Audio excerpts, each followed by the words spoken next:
media type that we used to see a lot more of than we do today is coaxial cabling.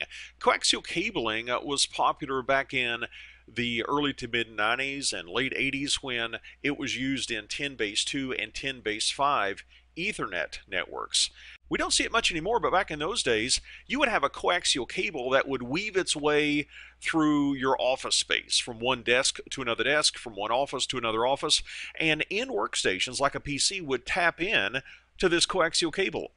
You see on screen what's called a T connector, and we would take our PC and connect into that T connector, and the specific kind of connector being used here is called a BNC connector, and different literature defines BNC differently.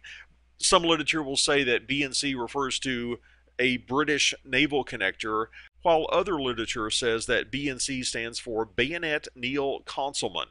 But however you want to define it, with this connector, you would take the cable, the coaxial cable running from a PC, and you would push and twist it into this connector to lock it in.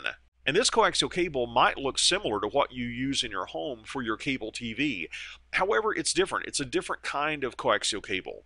What you use in your home for cable TV is probably either RG59 or RG6.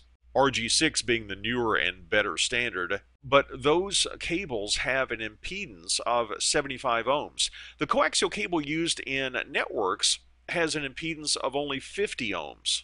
And the specific type of cable that was used for 10 base 2, that's the thinner version, sometimes called ThinNet, was RG58. It had an impedance of 50 ohms.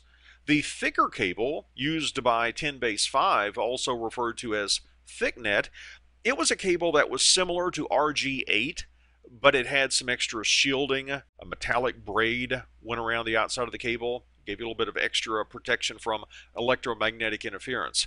Again, coaxial cabling, very popular back in the days of 10 base 2 and 10 base 5. We really don't see it much these days for network use, unless you want to consider the fact that many people get broadband access through their cable television company using a cable modem.